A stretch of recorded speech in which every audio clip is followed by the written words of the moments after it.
Everybody, it's top of the hour, noon here, Pacific Standard Time. I'm going to turn this bright light off since we're not going to do a video. Appreciate you taking the time. We are recording this and we're going to post it onto the Tenbound YouTube channel afterwards. So if you can't stick around for the whole thing, then definitely check out the Tenbound YouTube channel under the webinars tab, and we'll be sure to post a recording right after.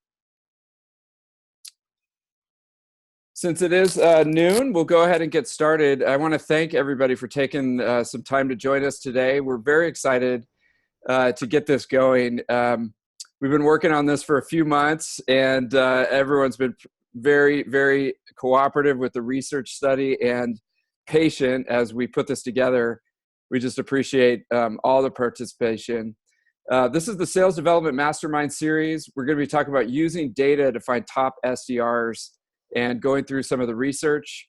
My name is David Dulany, founder and CEO of Tenbound, and I've got Jason Ruffo on the phone with the Omnia Group. Jason, how you doing today? I'm doing well. How are you? Doing great, doing great. We tried to let you see Jason's pretty face with the video, but we couldn't get it together. So these pictures are probably better of us anyway. Hey, Jason. Yeah, I think so.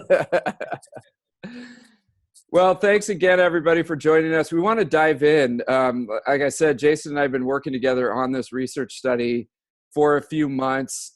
We've been able to get participation from a number of the top SDRs, and we want to go through how we put it together and how Omnia Group works. I was initially introduced to Omnia Group through the folks over at Discover.org who have been using the assessments there. Jason, can you tell us a bit about Omnia Group and how you guys came about and the work that you do? Absolutely, absolutely. So the company's been around since 1985, so we just celebrated our 33rd year anniversary. And so we've been doing this for a very long time, perfecting the tool, perfecting our reports back to our clients, and the process for our clients to be able to do this very easily. So it's a validated tool. It's ADA and EEOC compliant, and we're actually worldwide. We have clients all over the world, and we've run nearly 2 million and probably more than that since our inception, since 1985. So we've Awesome. used psychometrics to determine natural behaviors and personality traits is what the basis of our tool is. Excellent. Okay, and that's the context of how I came in contact with you guys, because in our work at Tenbound, we are talking to companies about how to put together a high-performing sales development program. They're either starting their sales development program or they're trying to get it on track. And your name came up, Jason, because one of the things that we find is a huge challenge for companies in putting their sales development team together is making sure that they put the right team on the field, that they have the right people joining the team. And I see a lot of different procedures for bringing people on the team. Companies will use referrals, or they'll use recruiters, or they'll just start advertising. And you have, on one hand, we have to get the best possible people involved on the team. We have to get like the top 10% of people so that we have the best possible people. But how do we actually do that at the beginning? And so I kept hearing, Omnia Group assessments, and, giving those before you start the interview process to just make sure that you have the right people on the team moving forward. Absolutely. Absolutely. That's generally the reason why people reach out to us, because they hear about Omnia and our tools and how it's such a helpful tool to hire the right people. Yeah, exactly. And so I've been, as I go from company to company and I'm working with people, and a lot of the people that are going to be at the conference in August are folks that we've actually worked with. One of the first things we do is say, hey, when you're hiring, which is one of the most important things in putting a sales development team on the ground, what are you using as far as your assessments? And, you know, that's a lot of times it's a head scratcher when we start talking about Omnia and using assessments. So, you know, when we teamed up, Jason, I want to talk about how you guys put your assessments together. And then also, obviously, we're going to be talking about the research project that we did in trying to identify, using your approach, you know, what are the top characteristics of top performing SDRs, and how can we actually create an assessment that works, you know, specifically for finding that top, you know, 10%, 5%, 1% SDR out there. So I want to be sure to give you a chance, Jason, to go through how Omnia works. But before I do that, I just wanted to point out recently, MuleSoft was acquired by Salesforce for almost $6 billion. And if anybody's familiar with Stephen Brody, who runs the sales development program over there, you know that Stephen's like major advice for people in putting a sales development team on the ground is you only let the top 1%, the best of the best on your team at the beginning of the hiring process, because they will exponentially, you know, grow both in their career and also your results as a sales development team, because you're so careful at the beginning. And assessments have a lot to do with that. Now, you know, I'm not saying that MuleSoft, because of their sales development team was so freaking awesome that they were bought out by Salesforce, but I can tell you, if anybody's like heard Stephen Brody talk at a conference or looked at what they've done, their sales development team has been a huge part of their success. It's undoubted. And, you know, having a solid assessment to only let the top people in is a driving force there. So Jason, how does Omnia work? And, you know, what do you guys focus on? Sure. So the Omnia assessment works very simply. It's an assessment tool that is administered online, where candidates have the opportunity to take the assessment in the comforts of their own home without feeling any pressure or any intimidation. So the assessment takes approximately 15 minutes to complete, and then the results back to the client, the end user, can be immediate. Right. So how does it work then? So you work with like the sales development manager, for example, and you guys identify the assessments, and then you send them out to applicants, right, before they actually are, you know, even in the hiring process. Is that correct? Correct. So the hiring manager will typically identify, or their recruiting system will identify people they want to bring in for a face-to-face interview. We recommend that all those candidates take the Omnia assessment so that it can be consistent, and that there's no room for error. So the hiring manager or recruiter will send out the assessment, let the candidate take it, then have the interview to determine if that person is going to move on to the next step. So there's a couple ways you can utilize the assessment. You can utilize it as a pre-screener to find that top 1% out of the applicant pool you do have, or you can utilize it as a tool later in the interview process based on the interview process that you use, whether it's only a one face-to-face interview process or a multiple face-to-face interview process. Right. Okay. So, and that was what I was interested in is like, how can you kind of screen people more effectively at the beginning, you know, of the process before they even waste your time with the interview, you know, so that you use the data and the research, and we'll talk about how we put this together, as far as, do they have the right, like, assertiveness, communication skills, pace, structure. You know, these are some of the things that you check on before you even, like, I mean, the interview process is so time consuming, right? Absolutely. So the previous screen that you had, those are the four pieces of information that our tool measures. You know, right. Everybody needs some sort of these components to be good at a particular job. So Right. you could utilize the Omnia assessment as a pre-screener where the recruiter identifies somebody that they'd like to interview, but it's required that they have to complete this assessment to determine whether a face-to-face interview is necessary. Right. And then it doesn't measure these things. And I thought this is really interesting because this is usually what you look at. You get the resume. The recruiter is usually very excited about the candidate because they want to make a placement. So they're like, this is great and all this stuff. So this you're looking at on the resume, but the profile assessment that you guys have doesn't even measure this stuff. Yeah, no, it doesn't measure those things because it really can't. I don't think there's an assessment out there that can measure all of these things at once. There's got to be some human interaction involved in there.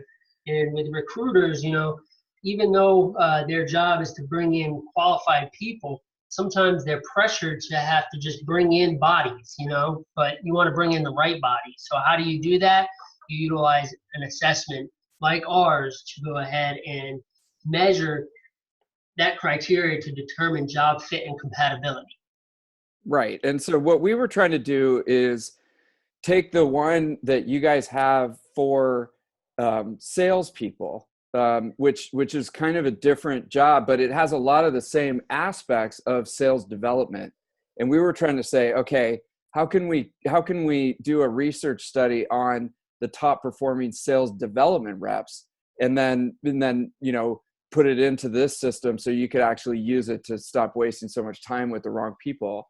And then so you've got a few things here and that are very applicable to sales development. You talk about energy and shall we talk about a few of these aspects that you find are important? Yeah, this slide and the next couple slides will talk about some of the things that we measure that makes Omnia unique.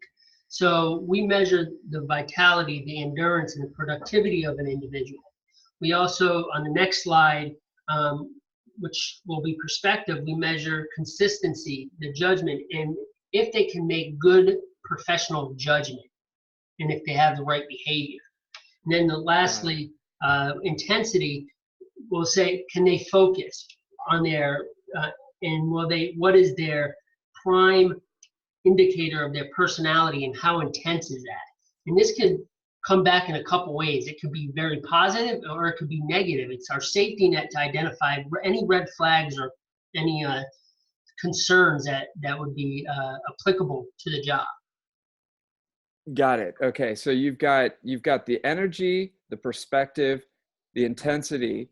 Okay, and those are the three big buckets that you're trying to assess based on your data, with the pre-assessment. Correct. Okay, and then how does this work? So this is based on what you and I have worked on. So the Omnia Group has been around for 33 years. We've identified a criteria for a sales benchmark, inside sales benchmark, which is the top graph there. And then our benchmark, the SDR benchmark, is below that. There's not much difference. There's a little bit more assertiveness that's required in a sales development rep versus a standard inside sales rep. So this is great information on being able to identify out of the top 1% that we're looking for, an individual will have to fall in these buckets, in these ranges, to be even considered compatible for the position. Okay, great. So over on the left, I mean, it is very similar in the results that we got. Inside sales being pretty similar to sales development, but it just sales development doesn't necessarily have that negotiation and closing that has to do a lot with taking a sale all the way from front to back. It's more of that front end. And it was interesting in that in your overall survey, so what we're looking at is the target range on assertiveness and proactive is 106 to 119. But we still have the bottom at 106, but it goes all the way up to 126. So are you basically saying that you need a little bit more of the assertiveness in the SDR position? Correct. That's what it shows. Yeah. So we're able to identify there's a larger range for that assertiveness column in this particular role Okay. because So, of what's expected out of this position. okay. And then the next one is helpful versus risk averse. It drops down. It's even lower on the sales development data that you're seeing in the survey. It's 74 to 94. Correct. So it's reciprocal. So the higher one column, the lower the other column, and that's why you have the lower range compared Okay. to inside sales position. Got it. So and so are these, as I look at these, they're playing off of each other to some extent, because you got the next one is friendly, outgoing, and people oriented in the range, and then analytical, factual, and practical. Are those sort of one end of the spectrum to the other? Well, this is somebody's communication style, how they communicate to people and customers and how they interact with people. So it's not one end of the spectrum versus the other. It's just saying if somebody's has a taller column 3, typically they'll have a lower column 4 because they're more outgoing versus more direct and factual and blunt. So Got it. column Okay. 3 can be higher for this type of role. And so say you're talking to a candidate, you feel like that they're in a good position, and it comes back that their assessed target range is below, like 106 on the play to win, assertive, proactive. Is that, how do you deal with that situation? So we give compatibility ratings of low, fair, good, or excellent. So if somebody falls below a range, then we're going to score them low, but we explain why. In the column 1 is going to be a primary column to have. And so if somebody doesn't reach that range, then they're automatically going to be considered low for that reason. But we, through the assessment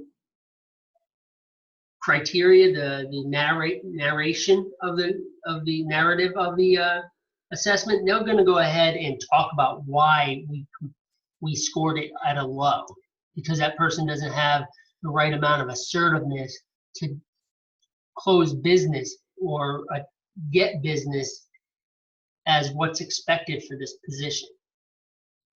Got it. Okay. So there's a little explanation there on the assessment when it comes back to help guide. It's about 10 pages. Okay. That we show this graph, and then we go through each column and explain the strengths, challenges, motivators, and demotivators of the individual. And then we provide management advice and interview questions to help make an informed hiring decision. Got it. Okay. So it's an overall, like, report on this particular individual. Correct. Good. Okay. So I'm going through here. The next one is impatient, fast-paced, multitasking. So it looks like on the SDR side, that's a little bit higher range as well. I think I'm seeing a pattern. Now, what is when someone took the SDR benchmark assessment that we put out specifically to gather this data, what did that look like? It was I didn't actually take it myself. So was it a series of open-ended questions? Was it multiple choice? Like, how did that look? Sure. Our assessment is based on an adjective checklist. So there's only 4 parts, and that's why it's so quick to take. So the first 2 parts are identical. The 82 adjectives, where individuals would check mark the words that they would describe themselves as and choose the same words of what they think their coworkers would describe them as. So it's all descriptive words and how they feel and who they are as a person. Gotcha. Okay. And so it's kind of like how they are describing themselves.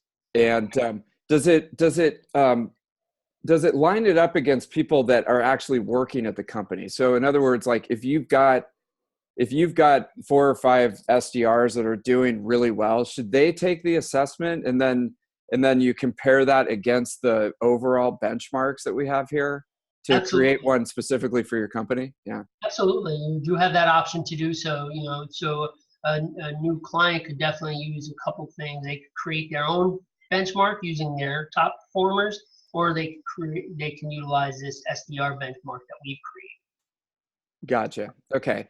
So with the data that we gather together from the control group that we had on the SDR side, it looks like higher end on the assertive proactive, maybe a little bit lower end on the risk averse, which totally makes sense of what we do every day. Mid-level on the outgoing and analytical. It's almost those two are almost kind of similar. So you need somebody who's a little bit of both on that end. Fast paced, very high, not necessarily as patient. So someone who moves really, really fast. And then a self-managing and confident is pretty high, but not necessarily a perfectionist. That's an interesting observation as well. Correct. So it looks like very similar columns are the 1 and 2, and the 7 and 8 towards the benchmark. Not too. I'm sorry. Those are the two that are a little bit. I'm sorry. 1 and 2 and 5 and 6 seem to be the differences between the two benchmarks. And that's again based on the role and what's expected out of that position. Right. Right, because the top overall inside sales benchmark is a huge control group, right? I mean, that's thousands of assessments that you guys have processed through. Versus, I know that the SDR benchmark, I think we came in under 100 as an overall benchmark, correct? Correct. Right. Okay. So this is setting up the data that we have right here, but it's kind of it's very similar to the overall inside sales benchmark that you have, but there are some significant differences, as far as especially on the assertiveness and the risk aversion aspect. Correct. So good. Okay. So I know a couple of questions have come in, you guys, and we want to definitely get to those. It's just, I'm not good enough at using Zoom, so I don't know how to actually see the questions while I have this up. Jason, there was a few more points here about the predictive validity of the assessment. Do you want to go into that a little bit? Yeah, I'll just touch base real quick on those. As I mentioned, we're independently validated for hiring with a rating of 95% accuracy. We're ADA compliant, EEOC compliant. So that's basically what this information means. Again, we've taken the inside sales benchmark with top performers over various industries for the inside sales position or many other positions. And again, we have over 30 years of getting client feedback in regards to the validation of these benchmarks. Yeah, I mean, and it's funny because when I talk to my clients about using assessments at the beginning, I mean, sometimes you get some pushback, which seems really strange to me because if you don't have this kind of data, then how are you necessarily making the decisions? I mean, you're missing a data point in the assessment part of it. What do you say to people when they're just like, I don't get, why we should use this? Sure, and I just tell them, I ask them, if we're having a conversation, we're having a conversation for a reason in most cases. So they've seen some bad hires, they've had some bad experience with employees, and so, but then they think, well, these are a waste of money, they're biased. You just explain to them, what's the cost of a bad hire to you, and what's the cost of just trying something new and seeing if it works for you. Right. I mean, and having one more data point to go against versus just, oh, well, we had an interview process and they did some fake cold calls and we heard what they sounded like. I mean, this is actually, we can compare it using a larger control group. So I got a Absolutely. couple of questions for you that came in. So since every role, every company is different, how do you test for specific role fit? Do you ever get that one? Yeah, definitely. So what we do is we can, like we touched base a little bit on, we can measure the behavioral characteristics of existing top performers and use that as a benchmark, as well as job description and expectations of the position to determine what that criteria is going to be measured against. Got it. Okay. Does that answer the question, I hope? Yeah, I think so. Thanks, Adam. I got a couple other here. Do most companies opt to build their own benchmark, or do they use Omnia? A lot of companies utilize our benchmarks because, again, we've been doing this for so long. We're experts in this, and we've identified this criteria in which is applicable across a lot of different industries. But it's definitely encouraged to build your own benchmark because your culture and your expectations may be different, especially the times that we live in now. Everybody's pretty innovative nowadays. Exactly. Okay. And then what does 95% validity mean? I can't remember where we. Sure. 95% accuracy rating is what that is saying, that out of a large selection of people in regards to taking the assessment, it's been validated that our tool is 95% accurate in regards to the data it measures versus what is required, which is 80%. I think that was right there. Go Right back, here? Go forward, David. This Yeah, one? right. So the Oh, standard gotcha. Okay. recommendation is 80% for it to be certified for hiring, and we were validated at 95%. Gotcha. Okay. Okay, cool. And this you guys, I know Jason has been amazing in working through this, gathering all that specific data for the SDR piece and being able to put that out so that we can use it. I'm just a big proponent of doing assessments in general because again, as I've said a couple times, we're kind of flying blind, and recruiting and hiring is such a critical part of being successful on the sales development side. So for me, assessments, whether it's Omnia or other solutions that are available, there's other ones out there. I'm an advocate, and I would definitely look into this. And I can't thank Omnia enough for helping us to get a baseline here for what to look at. Absolutely. We appreciated the opportunity to do so. And working with you, like you mentioned at the beginning of the call, Discover Org utilizes our products, and we've had so much success with them.